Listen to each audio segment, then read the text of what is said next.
Hey guys, this is Dan again on a Friday night, coming at you with another video, another live video, obviously, because that's the easiest thing I can do right now. See, my backdrop's pretty much the same.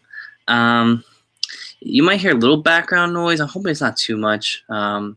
It's just my fan in the background. It's really quiet, so hopefully it's not too much. But yeah, getting a little hot up here, so got to break out the old fan, but.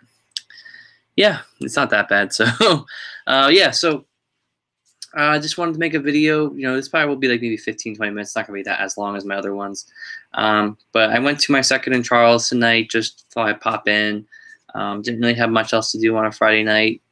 Shocker, I know. I don't really have a life, but I'm just in town waiting for stuff I got to do tomorrow for work. So figured I'd just go and see what's up. And I haven't been there in about a month. I think the last time I was there was like late March. So I haven't been there in a while. For anyone who isn't familiar, just a little education, I guess, on Second and Charles. It's a store that's like kind of like a used bookstore, kind of, but it has a lot of other shit that's really cool. It has used comic books. It has any type of book you can think of. Video games, records, CDs, movies, DVDs, posters, toys in some parts. And then they have like stuff like behind the counter, like more out of print omnibus, like special issues, more expensive games, that kind of stuff. So it's really cool. You could definitely spend a lot of time there. I spent about an hour in there, just looking through stuff, and I found some stuff I was picking through. Like I said before, I had time to kill on a Friday night, so I thought I'd just look at some of the stuff that's going on. But let me mute this time so that way I don't have to hear the freaking noises when they pop up for the different notifications on my computer. I've had this computer for almost like 5 years, so it's annoying. Anyway, yeah, but Second and Charles is awesome. They have a few stores here in Pennsylvania, and they have a few, I think, down in like Georgia. I don't know. They're usually on the East Coast, but they're really cool. They run sales a lot, and everything that I found was cheap. They also stock new books too, but they're all cover price, so no one wants to pay that. But yeah, so it's cool. So I'll go through a little bit. I'll let me start with the comics, but I also got a bunch of other stuff too. I'm putting this over here. I thought I'm gonna save it for the end because I kind of want to just show other stuff I'm buying besides this comics. But obviously, we'll start off like I always do. We'll start with the single issues. So I bought a few single issues, just stuff for my collection. So the first one is ForceWorks number 3. Oh, I'm sorry, not number 3, number 7. I'm sorry. And the reason why I bought this is I know ForceWorks is not a great comic.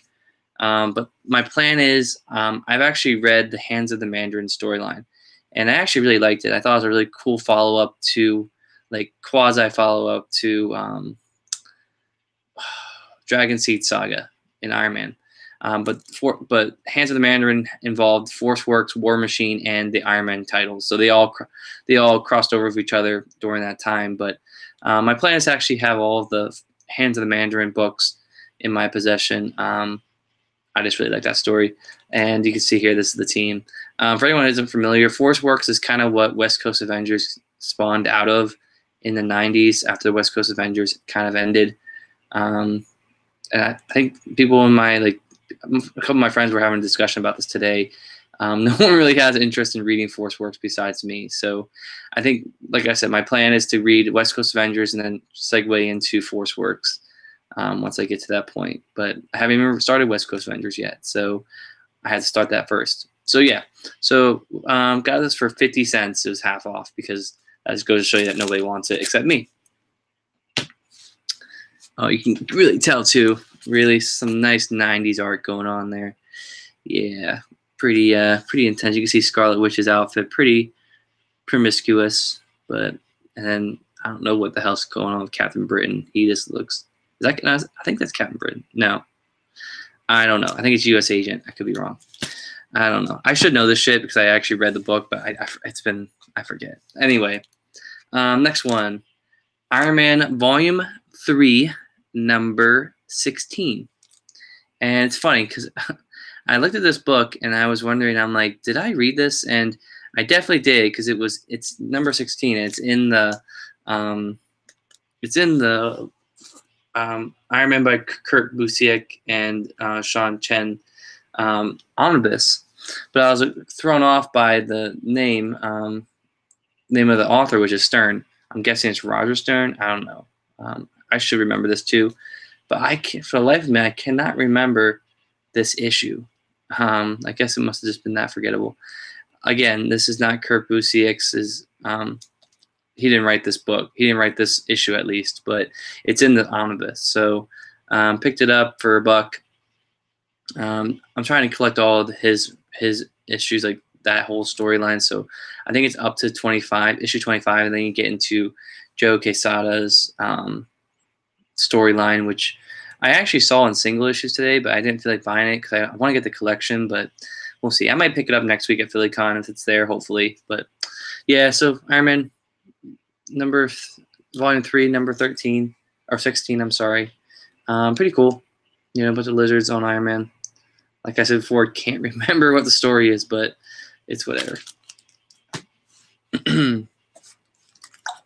Next issue is this is actually, I think, the last issue of Kurt Busiek's run on Iron Man. Iron Man number 25, and this is a giant-sized spectacular. And this story is really, really cool.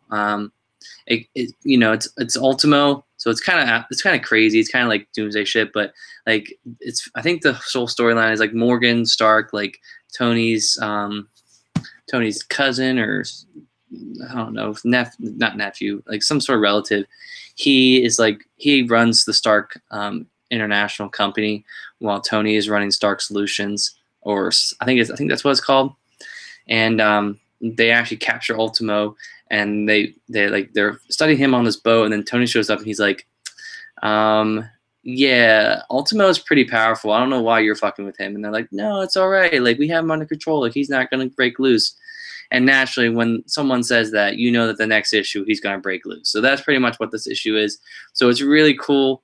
I think this actually might be I think he breaks loose in the issue before this, and then he starts heading towards, he's in the boat on in the water, and then he starts making his way towards the United States, and the United States fuck, we need to get ready for this guy, because Ultimo's huge. He's as big as a whole island or something. He's really big. And then you have Miss Marvel, who's Carol Danvers, helping out with this whole thing. And throughout this whole story, and I might do a review of this omnibus, but it's really cool because this whole during this whole run on Iron Man and this Avengers and stuff in general, Carol is the one that's struggling with alcoholism and all that stuff. So this is kind of her final hoorah and triumph over all that stuff that has happened in the 24 issues prior to this. So it's cool to see her team up with Tony, and their relationship together is really interesting. Tony,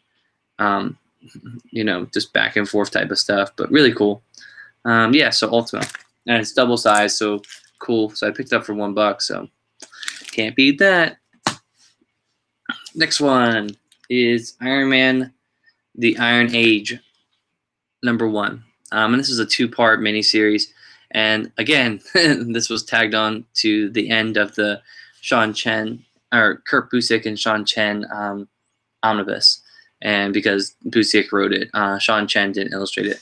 But this is just a little 2-part story. I think the first issue is all about Pepper and her interactions with Tony and all that stuff. And then the second issue is a lot of Happy Hogan stuff. So it's kind of it kind of harkens back to the origin a little bit, but it kind of puts a new spin on it. And I can remember the art in this being really, really good. So yeah, so it's just just another story, kind of an independent story that kind of mixes a little bit of the history with some new stuff. So again, picked it up for $1. So now I gotta track down the first one, or the second one, I'm sorry. And then it's cool because these covers, they kind of if you line them up, it'll complete his mask. So that's kind of cool. But you can see this is kind of thick. It actually has a spine with stuff written on it, so that's kind of cool. So I'll put them with my single issues. But yeah, cool stuff. And then, what trip would be complete without trying to find an Iron Man Volume 1 issue to add to my humongous collection already? And I was going through, I went through like a lot of long boxes trying to find something, and I went through like 6 or 7, and I could not find anything. So I was kind of ready to pack it in, and then like I think the second to last long box I went through, I saw an Iron Man issue, and I was like, oh shit! So I flipped back, and it was Iron Man 313, which is towards the tail end of the volume. You can see here, the reason why I knew it, I didn't have it, was I could not recognize this cover. But looking at this cover though, it's really cool. Obviously, it's a kind of like a semi-homage to Demon in a Bottle, just with the alcohol motif going on and stuff. And it says here, caught up in the holiday spirits. Get it, guys? Because spirits is, yeah. So, yeah, we'll see. This looks cool. I'm not sure if this is collected, so I might have to read this as a single issue sometime, but we'll see. So cool. Pick this up. You know, again, $1. I didn't pay more than $1 on any of these issues. You know, they had like some of Matt Fraction's Iron Man stuff, but they were charging like $2 for that, and you know, I don't really. I mean, this stuff is kind of cool because it's like it's older, but like Fraction. I mean, I have all the hardcovers. Like, unless it's an issue, a cover that I really like, I'm not gonna buy it. But yeah, so another Iron Man issue to add to my collection. So cool. Obviously, I bought a lot of Iron Man tonight. I was gonna buy. Well, I did buy that one Force Works issue, so I did buy something else. All right, so I bought 2 trades. I went light on the trades this week because next week, like I said before, I'm going to PhillyCon, so I didn't want to go overboard tonight and spend a lot of money or get a lot of stuff. I'm trying to keep the page count low too because I have a spreadsheet where I have all my stuff, so I didn't want to like buy too much and then drive my, when I put it in my database, it's going to drive my percentage down of my whole collection red. So I kind of bought 2 little skinny trades that I was looking at for a while, but noticed that they went down in price or whatever. So the first one is Fantastic Four 1, 2, 3, 4, and I'm not really familiar with this. I saw the hardcover, and the hardcover was like $10 or whatever, and I was tempted to buy that, but I just, you know, it wasn't on my list, and like I wasn't really sure what it was, so I kind of held off. And then I saw this for, it was $4. Ironic, but you know, we'll see. It's a Marvel Knights thing, and it looks like it's going to be spicy since Invisible Woman and Namor are doing something that Reed Richards probably does not like. So we'll find out. But yeah, $4. You know, cool. Like I said, it was thin, so I didn't. I'm not gonna be setting myself back a lot by buying this for my collection. Oh shit! And actually, now I think about it, looking at the cover, I think that's Reed in the background, and it looks like he's locked away into some sort of containment system or something. He's screaming. You can see his face in anguish. So we'll see. This looks kind of cool. And then last trade I got was New Warriors Classic Volume 1. You know, they've had these New Warriors volumes at this place for a while, and the second one is like $11, and for a skinny trade, I mean, it's not skinny, but it's not thick, so like it's kind of like in between. The classic volumes are always like that. They're always like this weird length where it's like sometimes they're expensive, sometimes they're really cheap. So like I kind of try to get them for like a certain amount of price. I got this for like $7, which, you know, that's kind of the limit for what I was willing to pay for it. But, you know, New Warriors, you know, I like the classic stuff, so I'm willing to dive into this and see what it's all about. You know, Marvel Boy, Firestar, Namorita, Nova, Speedball. So, you know, I like Nova and Speedball.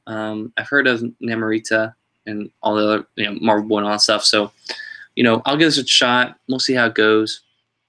Again, it's thin, so I didn't lose that much in terms of my collection red percentage tonight. You can see here it collects New Warriors numbers 1 to 6, Thor number 411 to 412, written by Fabian Nicieza and Tom DeFalco, and illustrated by Mark Bagley and Ron Frenz. Oh, that's cool.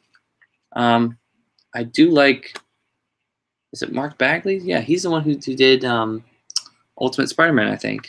So we'll see. I didn't know he drew stuff this early on. I thought I might be thinking of someone else. Ron Friends. He sounds familiar. I can't for the life of me remember what he drew. But yeah. So I guess next week when I'm at Philly, kind of have to be looking for the Classic Volume 2. They did have it over there, but it was like 11 pushing $12, and I just didn't feel like buying that. If I don't find New Warriors Classic Volume 2 at PhillyCon next week, I might just go back and get it. I mean, you figure you do the math, $20 for these 2 classic volumes. I think that's a pretty good deal.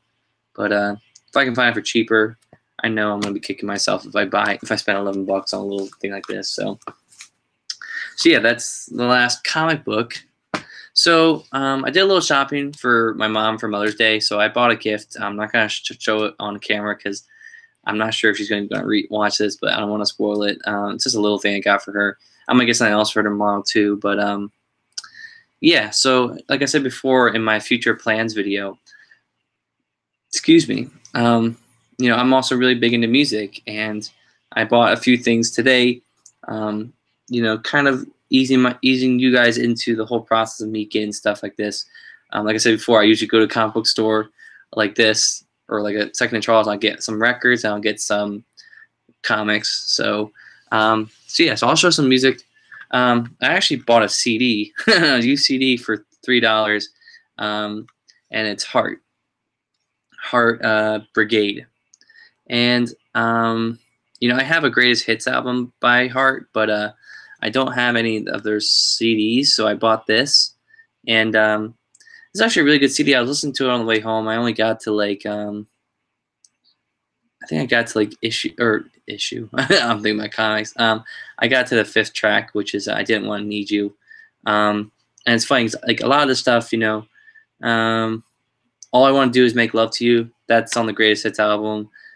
Tall, Dark, Handsome Stranger. That's also on the Greatest Hits album. I Didn't Want to Need You is also on there. But the whole other side, the whole, you got The Night, Falling from Grace, Under the Sky, all these other songs. I don't have them, so I figured I'd listen to them and see what it is. I really like Heart. I know a lot of people my age, probably no one my age and my gender actually likes Heart, but they're just a really great band. It's really the best thing about Heart is how you have the vocals of the 2 sisters in the band, and I can't for the life of me remember their names. But you have their vocals and stuff like that, and like ballads like that, and then you have the guitars and the bass and all that stuff, and it's just it's rock, but with a really strong vocal lead by a woman and her sisters and stuff like that. So I thought that was really cool. It's kind of like in the same period as like Pat Benatar and Stevie Nicks and all that stuff coming into popularity. So I think this is probably a little bit later on, in like probably the late 80s, early 90s. So yeah, picked up a CD. If I was going to go on iTunes, I'd probably be paying like $7 for this whole album. So, one time going to a place buying a CD is probably cheaper. But yeah, we'll see. We'll see how it is. I like it. I like it so far. And then the last thing, I actually was listening to it while I was organizing my room and trying to get stuff ready for tomorrow before I leave. Like I said before, I'm a big Heart fan. I actually have 6 of their vinyl records.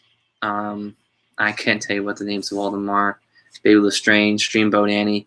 I really like Dreamboat Annie, and I might do a review on that whole album later on because I've been listening to it a lot this week, and I just love it. It's such a complete album. It's so great. What else?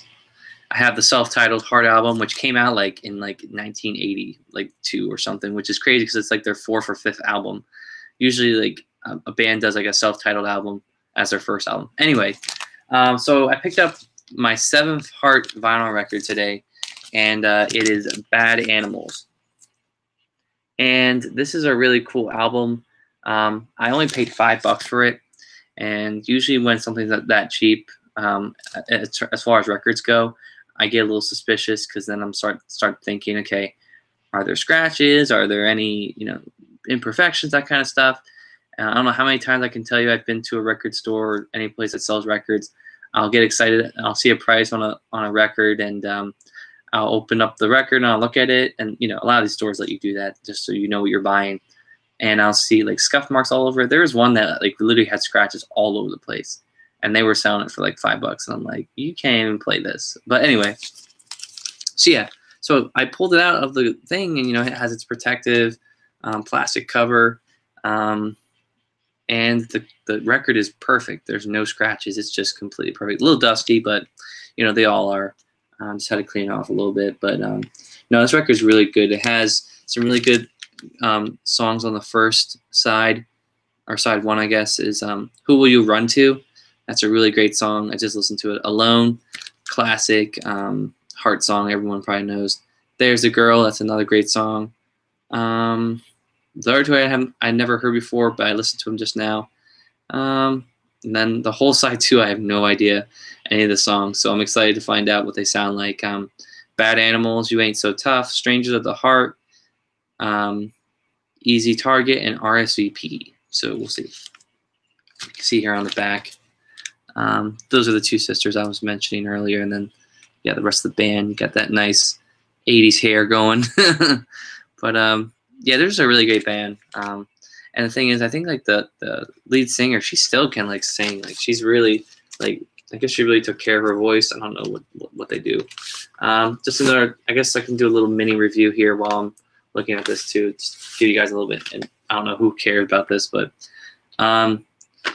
the best thing I love about vinyl records is that every time you pull out the record sleeve and stuff like that, you never know what you're gonna find. Sometimes you'll see there'll be artwork of like, if it's a live album, they'll show artwork of like the tour and all that stuff. But this one, just has the lyrics, and I love that. It's just cool. CDs. Some CDs still do that, but they kind of try away from all that now. But yeah. Oh, here's their names. Yeah, Ann and Nancy Wilson are the lead singers. Well, Ann is the lead vocal. She's the one with the black hair, and then Nancy Wilson is the backup vocals and does guitar and keyboard. But yeah, you can see here then all that stuff. It's really cool. So it's nice to have my seventh part album now. So we'll see. We'll put this back in the collection, all that stuff. But that is my haul. So I actually was going to do a collection update video today as my video for the week, or I guess I've done 2 this week. But what I'm probably going to do is next week I'm going to be really busy because I'm going to PhillyCon and stuff. So after I get back from PhillyCon, I know we're going to do a haul on our Students Shield website or YouTube channel, but I'm also going to do an in-depth review on my site before we get on over there, because I want to just have the time to show my stuff. And I think after I get all those filed away in here, if I don't run out of space, hopefully I do not, that would suck, I will do a collection update that way, because that way it will be fully stocked for a while and I won't have to do a lot of stuff. But yeah, this has been too long of a video for a Second and Charles video. So anyway, guys, thanks for watching, and maybe we'll just just I guess in closing, and then I'll go get off the air. I might do some live videos or something, for PhillyCon, maybe just tuning in. We'll do some little live videos. I'll be with some of my friends from college, so we might do something. We'll see. Last year we didn't even take a picture together, for Christ's sake. So there's no proof out there that we actually went together as a group. So I'm gonna try to make sure we take a little bit more pictures this year and try to preserve some memories. But yeah, so this has been my Second and Charles haul. Check it out if you can find one near you, because they have great deals as always. And thanks for watching, guys. See ya.